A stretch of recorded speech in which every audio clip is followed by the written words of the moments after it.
Hello বন্ধুরা, কেমন আছো সবাই? এই মুভিতে আমরা এমন দুটি বাচ্চাকে দেখব যারা ছোটবেলায় একটি দ্বীপে আটকে পড়ে। সেখানেই তাদের অনেক বছর কেটে যায়। ধীরে ধীরে তারা যখন বড় হতে থাকে তাদের শরীরে পরিবর্তন আসতে শুরু করে, কিন্তু সমাজের বাইরে থাকার কারণে তারা তাদের এই পরিবর্তন সম্পর্কে কিছুই বুঝতে পারে না।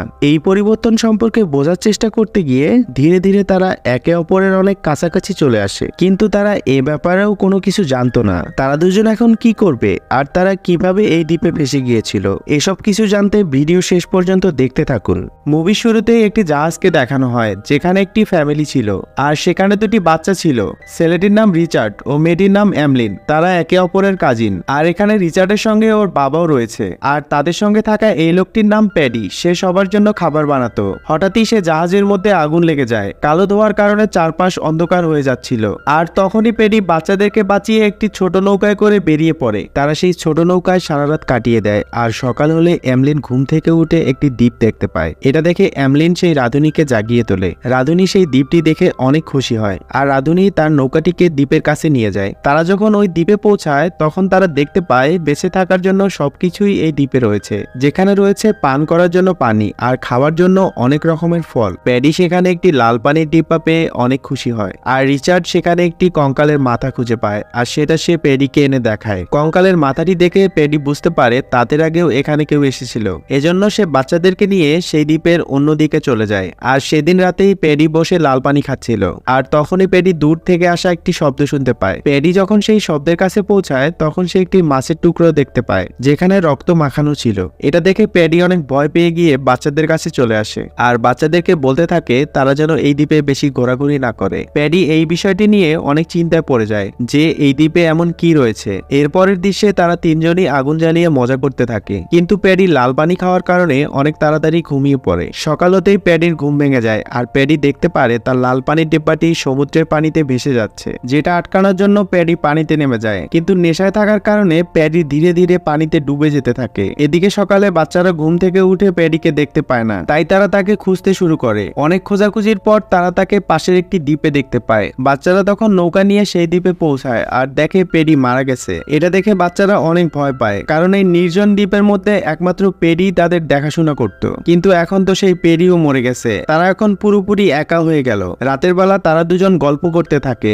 আর তখন এমলিন রিচার্ডকে বলে, আমি এই দ্বীপে থাকতে চাই না, আমাকে অন্য কোথাও নিয়ে চলো। পরদিন সকালে তারা অন্য একটি দ্বীপের উদ্দেশ্যে রওনা করে আর সেখানে গিয়ে তারা খড়কুটো দিয়ে নিজেদের থাকার জন্য একটি ঘর বানায়। আরেকটা দ্বীপে কিভাবে জীবন কাটাতে হয় এটা তারা খুব ভালোভাবেই জানতো, কারণ তাদেরকে প্যাডি এসব কিছু শিখিয়ে গিয়েছিল। এখানেই তাদের অনেক বছর কেটে যায় আর এখন তারা দুজনেই যুবক যুবতী হয়ে গেছে।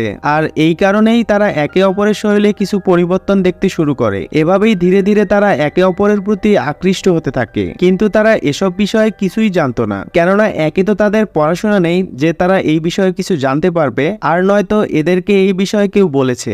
একদিন এমলিন পানিতে সাঁতার কাটছিল আর তখনই পানি থেকে রক্ত বের হচ্ছিল, যেটা দেখে সে অনেক ভয় পেয়ে যায় আর সঙ্গে সঙ্গেই রিচার্ডকে ডাকতে শুরু করে। কিন্তু কিছুক্ষণের মধ্যেই এমলিন বুঝতে পারে এই রক্তটি তার শরীর থেকেই আসছে, যেটা তার প্রথম পিরিয়ড ছিল। এরপর রিচার্ড দৌড়ে এসে এমলিনকে জিজ্ঞাসা করে, তুমি এত চিল্লাচ্ছ কেন? তখন এমলিন বলে, কিছু না, তুমি এখান থেকে চলে যাও। কিন্তু পানিতে অনেক রক্ত দেখার কারণে রিচার্ড বারবার জিজ্ঞেস করতে থাকে আসলে কি হয়েছে। আসলে সে ভাবছিল এমলিনের হয়তো কোথাও কেটে গিয়েছে। এবার সে এমলিনের সেই কেটে যাওয়া জায়গাটি দেখতে চায়, কিন্তু এমলিন এই বিষয়ে তার সঙ্গে কোনো কথা বলতে চায় না। এই কারণে রিচার্ড অনেক রেগে যায়। রিচার্ডের মনে হয় এমলিন তার কাছ থেকে অনেক বড় কিছু লুকাচ্ছে, এজন্য সে রাগ করে ওখান থেকে চলে যায়। আর এভাবেই মান অভিমান করতে করতেই তারা একে অপরের প্রতি আরো বেশি আকৃষ্ট হতে শুরু করে। একদিন এমলিন হঠাৎই দূর থেকে আসা একটি শব্দ শুনতে পায়। একটু সামনে এগিয়ে এমলিন দেখতে পায় এই আওয়াজটি অন্য একটি দ্বীপ থেকে আসছে। এরপর এমলিন সেই দ্বীপে চলে যায় আর সেখানে গিয়ে একটি বড় মূর্তি দেখতে পায়, কিন্তু সেই মূর্তির শরীর থেকে রক্ত বেরোচ্ছিল।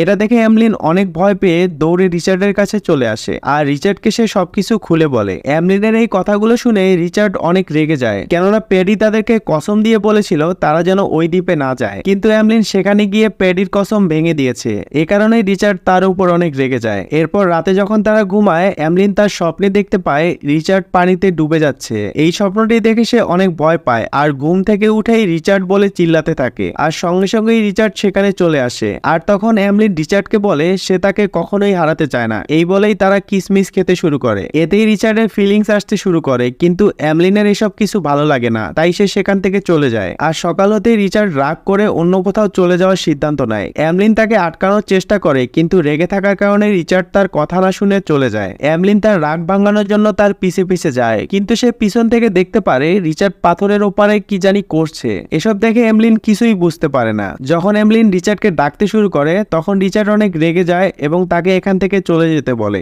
এর পরের দৃশ্যে দেখানো হয় একটি শিপ তাদের দ্বীপের দিকে আসছে, আর এটা দেখে রিচার্ড অনেক জোরে দৌড়াতে শুরু করে, কেননা তাকে অনেক দ্রুত পাহাড়ের উপরে পৌঁছাতে হবে। সেখানে থাকা খড়কুটোতে আগুন লাগিয়ে শিপকে সিগন্যাল দিতে হবে, কিন্তু রিচার্ড সেখানে পৌঁছানোর আগেই শিপটি অন্যদিকে চলে যায়। আর এমলিন পাহাড়ের উপরেই ছিল। এমলিন চাইলে খড়কুটোতে আগুন লাগিয়ে শিপটি আটকাতে পারত, কিন্তু সে এটা করে না, কারণ এখন তার এখানে থাকতে অনেক ভালো লাগছে। এই ব্যাপারটি নিয়ে রিচার্ড এমলিনের প্রতি অনেক রেগে যায়, আর তাই সে নিজে একটি নৌকা বানিয়ে অন্য কোথাও যাওয়ার চেষ্টা করে। কিছু দূর যাওয়ার পরে রিচার্ডের নৌকাটি ডুবে যায়, আর এটা দেখে এমলিন অনেক হাসতে শুরু করে। এরপর রিচার্ড সেখানে চলে আসে যেখান থেকে এমলিন হাসছিল। তখন এমলিন রিচার্ডকে বলে, আমি জানি সেদিন তুমি পাথরের পিছনে কি করছিলে। এরপর রিচার্ড রেগে গিয়ে এমলিনকে বলে, তুমি আমাকে চুপিচাপি দেখো কেন? তখন এমলিন বলে, যখন আমি কাপড় চেঞ্জ করি তুমিও তো আমাকে চুপিচাপি দেখো, এটা আমি খুব ভালো করেই জানি। এটা শুনে রিচার্ড আরো বেশি ক্ষেপে যায়, আর সে তাদের রুমে গিয়ে এমলিনের সব জিনিসপত্র বাইরে ফেলতে শুরু করে। সব জিনিসপত্র ফেলে দেওয়ার পর রিচার্ড এমলিনকে বলে, আমি এই খুপড়ি বানিয়েছি, এখানে আমি একাই থাকবো। সে কারণে এমলিনকে বাইরেই থাকতে হয়। কিন্তু হঠাৎ যখন বৃষ্টি চলে আসে এমলিন তখন একটি গুহার ভিতরে ঢুকে পড়ে। এরপরের দৃশ্যে দেখানো হয় এমলিন ফুল নিয়ে সেই মূর্তির কাছে যায় আর সেখানে প্রার্থনা করতে শুরু করে। আর সেখান থেকে ফেরত আসার সময়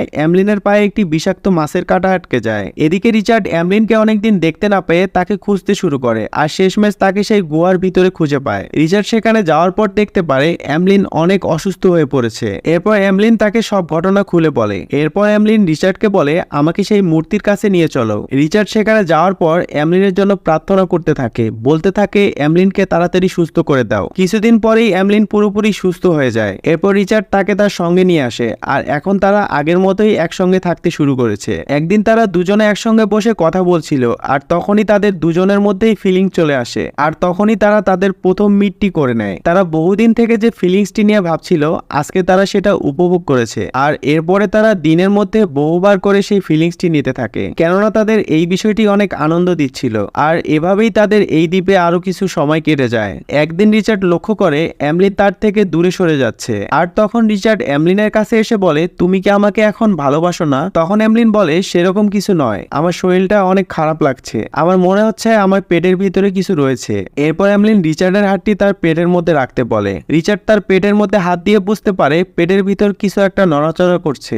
আসলে এমলিন মা হতে চলেছে, কিন্তু তাদের তো এই বিষয়ে কোনো জ্ঞান নেই। একদিন রিচার্ড দ্বীপের বাইরে গিয়ে দেখতে পারে কিছু আদিবাসী মিলে একটি লোককে মেরে ফেলছে। এটা দেখে সে অনেক ভয় পেয়ে যায় আর দৌড়ে এমলিনের কাছে চলে আসে, কিন্তু এমলিনের পেটে ব্যথা হওয়ার কারণে এমলিন অনেক চিল্লাচিল্লি করছিল।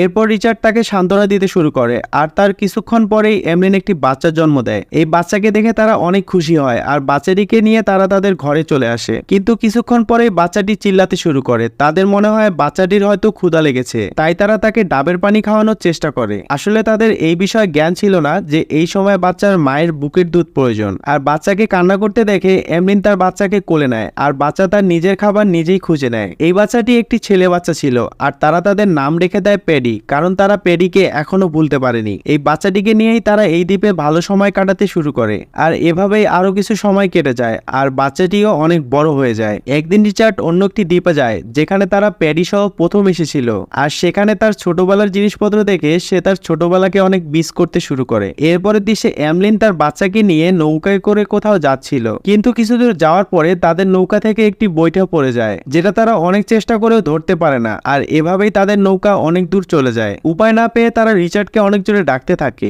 আর রিচার্ড দৌড়ে এসে পানিতে ঝাঁপ দেয় আর নৌকাটির পিছন পিছন যেতে থাকে। কিন্তু রিচার্ডের পিছনে একটি বড় শার্ক লেগে যায়। রিচার্ড সেখান থেকে পালানোর চেষ্টা করে। রিচার্ডকে বাঁচানোর জন্য এমলিনের হাতে থাকা বৈঠাটি শার্কের গায়ে ছুঁড়ে মারে। আঘাত পেয়ে শার্কটি অন্যদিকে চলে যায়, আর রিচার্ড নৌকার উপর উঠে পড়ে। এখন নৌকাটিকে নিয়ন্ত্রণ করার জন্য তাদের হাতে কিছুই নেই, তাই তারা সমুদ্রের মধ্যে ভাসতে থাকে। অনেক সময় ধরেই নৌকাটি সমুদ্রে ভাসছে, আর তাদের পেটেও কোনো দানাপানি পড়েনি। এরপর বাচ্চাটি নৌকায় থাকা কিছু বিষাক্ত খাবার খেয়ে ফেলে। এই দেখে এমলিন ভাবতে শুরু করে তার বাচ্চাটি হয়তো কিছুক্ষণের মধ্যেই মারা যাবে। এই জন্যই রিচার্ড ও এমলিন সিদ্ধান্ত নেয় তারাও সেই বিষাক্ত খাবার খাবে। মরে গেলে তারা একসঙ্গেই মরে যাবে। এই বিষাক্ত খাবারটি খাওয়ার পর তারা তিনজনই অজ্ঞান হয়ে শুয়ে পড়ে। আসলে এই খাবারটি এতটাও বিষাক্ত ছিল না যে একটি মানুষকে মেরে ফেলতে পারে। কিছু সময় যাওয়ার পর নৌকাটি ভাসতে ভাসতে রিচার্ডের বাবার শিপের সামনে চলে আসে, আর এটা রিচার্ডের বাবা তার দূরবীনের সাহায্যে দেখতে পারে। আর অন্য একটি নৌকা নিয়ে তারা সেখানে এসে পৌঁছায় এবং তাদেরকে উদ্ধার করে। তারা যখন তাদেরকে দেখে তারা বুঝতে পারে এই তিনজন অজ্ঞান হলেও এখনো বেঁচে আছে, তাই তারা তাদেরকে সেখান থেকে বাঁচিয়ে নেয়। আর এখানেই শেষ হয়ে যায় এই অসাধারণ মুভিটি। কেমন লাগলো মুভিটি অবশ্যই কমেন্ট করে জানাবেন। ভালো থাকবেন সবাই, আসসালামু আলাইকুম।